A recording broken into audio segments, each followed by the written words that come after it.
Hi everyone, I'm Bianca Ariel. I'm an advisor and lead marketing coordinator at Maslow Wealth Advisors. Today I am sitting down with Ashley Kilgust. Ashley is a partner. She's a member of our board of managers. She's head of advisors and she's our chief culture officer. She brings heart, humor, and expertise in everything that she does. So Ashley, thank you so much for being here today. That was very generous. Thank you. This is definitely outside of my comfort zone, but I'm excited to talk to you. Yeah, and that's honestly exactly the reason that I want you to be here. Because if you've ever sat in a room with Ashley before, you know that she has a way of just connecting with people, whether it's a client or a colleague or just somebody she met at a grocery store, and just making them feel seen, heard, and comfortable. So what I'd like to do today is just bring you out from behind the scenes and let everyone get to know a little bit about what makes you such a great advisor and just generally fun to work with. So let's get into it. Ashley, you started here at Maslow in 2017 in the operations role, but before that you were also working at a bank in New Orleans. Can you tell me a little bit about how your roles have shifted over the years and how it might have influenced your perspective? Yeah, so I worked in operations for a short amount of time, both at Iberia Bank when I lived there in New Orleans, but also here when I started 8 years ago. And I think it was a nice foundation because I got this insight into kind of logistics about what happens behind the scenes and how we need to, be timely for our clients and detailed for our clients. But very quickly I realized that was not the place for me. Like I definitely wanted to work more with, client-facing situations, and I wanted to build those connections. And so I moved into advisory, and I think that was the time that was kind of a turning point in my career because I realized like, oh my gosh, this is such a cool thing where I can bring this love of personal finance that I've always had with my love for people and caring for people, and how cool that is that I can do both of those things. And so when I got into advisor, I think that was a turning point, and I realized that that's where my passion was. And so naturally that evolved into a leadership position, but I think the biggest thing outside of just the technical skills I learned early on was I learned to lean into my passion, and that's when you can be the most successful, but also make the most difference for other people and create the most meaning for myself as well. Yeah, and because of that, now you're wearing a lot of different hats as the chief culture officer, as a partner on the board, and as the head of advisors. So let's talk a little bit about the client side and how your work has evolved over time.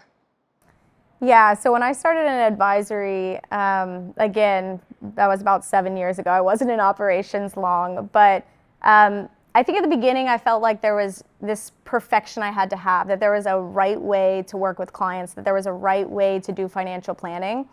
And I think over time what I've realized is it's not a black and white. Like we're not working with robots, we're working with humans. And so there's this kind of mix of having to like figure out what's the right thing to do in terms of the numbers and what's the current legislation saying, but also then, what is the psychological impact for our clients? Like these are big potential financial decisions or, things that our clients feel comfortable with. We have to figure out how to kind of merge the two. And I think that's what I figured out, is to lean into my style of working with clients, and also that it's not black and white. Like really getting to know your clients and being more relational is so much more meaningful and impactful for clients when you know them well, and can give them better advice that way. That's awesome. As a board member and chief culture officer, you're shaping what the future of the firm looks like. And to a lot of people, the term chief culture officer might be totally new and foreign. Could you explain a little bit about what culture means in this context?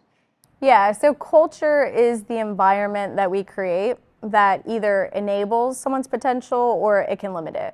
And so here, the goal is to be very intentional about fostering a space that creates collaboration, connection, but also for all of our employees to feel accountability and ownership over what they're doing, over the projects they're working on.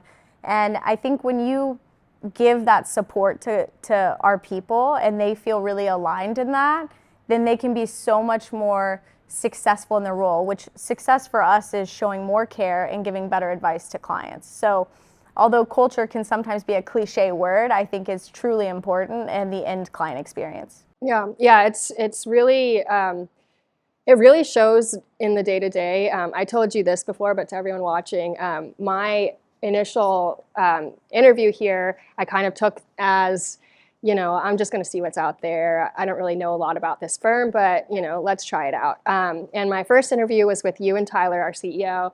And as soon as I walked into the room, I could really feel the energy from everyone.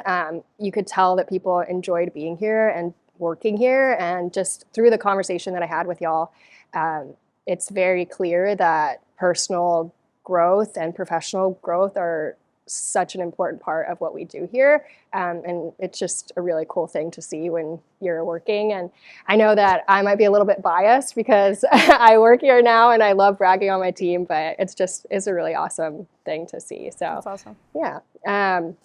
So Ashley, part of what you do is collaborating with other professionals for clients like estate attorneys and accountants, CPAs. Can you share a little bit about what that collaboration looks like in practice? Yeah, so I think working with other professionals, it's really about creating alignment and clarity on what we're trying to accomplish. So by working together with those people, it kind of takes the client out of the center and if the client's dealing with it, they're taking these little pieces of information from different professionals and trying to put it together to create, figure out what the best answer is. So if we can take that off of their plate, not only does it reduce stress, but it allows us to work together as the professionals to figure out what's the most comprehensive way to approach the situation. How can we really be the most effective? So sometimes in like actual practical terms, it's setting up a meeting and sitting with the client, with the CPA, the estate planning attorney, and us. Or sometimes it's just a phone call or an email to those people just to make sure that we're all on the same page and we're looking at things comprehensively. Yeah, I think when you say buzzwords, holistic planning is kind of one of those buzzwords, but it really is like we're thinking about more than what the client should do with their money. It's what does your whole picture look like, and I think that kind of says it all. Yeah. Okay, so let's talk about something a little bit lighter. You've lived in multiple different cities. You've raised 2 beautiful boys, and you have traveled across the country in an Airstream. How have these life experiences influenced your relationship with clients? I think every year that passes, I realize that there's so much more that I see and experience, good and bad. You see it, yourself personally, but also through family and friends. And I think just it gives you more perspective. But changes like that give you empathy. And I think that that's always what I've had is when I go through things, I can empathize better with my clients. And so, personally, I've gone through changes. Like you said, I've moved cities. I got a divorce a few years ago. I raised 2 little boys, and that all can be really challenging, but it's also giving me a whole new perspective in working with clients. So if people have gone through those things, I can understand it better, but I also think I understand, the importance of having someone trusted on your side through the good and the bad times like that, those inflection points. And I think that's something that we love working with clients through, but we really just want to be there for them. And I know the importance for me to have a trusted resource. And so my goal for our whole advisor team is to make sure that we are those people for our clients. That's amazing. Thank you for sharing your story. Okay, let's go back to the Airstream for a second. What was your favorite part of the road trip? So we did a 6-month road trip after moving New Orleans 8 years ago to Austin. And I would say the most surprising one, it was actually the National Park Centennial. So it was 2016. We did as many national parks as we could. And the most surprising and my favorite was Utah. So we went to Arches, we went to Canyonlands, Bryce Canyon, and then Zion National Park. And it was just gorgeous.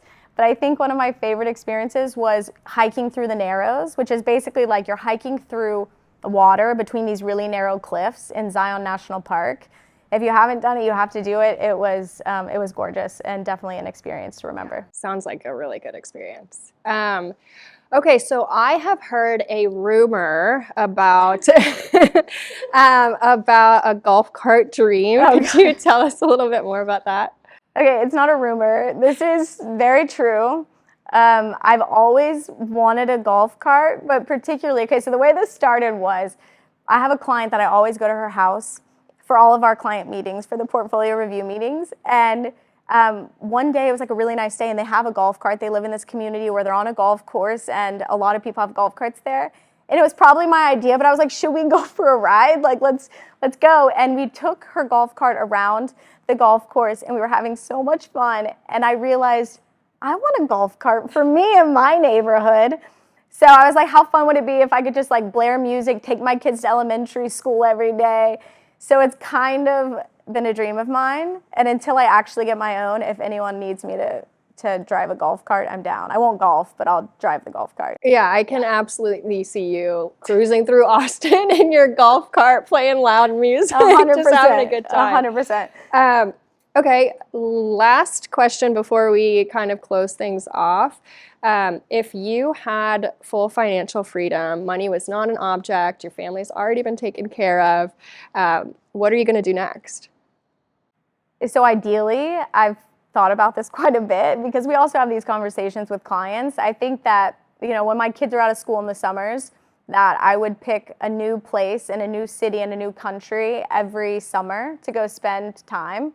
I think, I'd love to have my kids, and I would love to immerse ourselves in a different culture, different language, landscape. The education for them would be amazing, but also that also scratches the itch of me wanting to travel more. So I think that'd be great. Outside of that, like any excuse, any excuse to dance or to play some competitive sport, I'm very competitive, I would be down with all my free time. Yeah, she's not joking about the competitiveness. Ashley, thank you so much for joining me today and stepping outside of your comfort zone. I hope that you guys got a little bit more insight into how we do things here, and not just who we are as a firm, but the people behind the name. So thank you so much. And to everyone watching, thank you for staying tuned. Please follow our socials to stay up to date on what's happening at Maslow, and like and subscribe our video because we have a lot of more fun stuff coming for you. So thank you. Thanks, Bianca.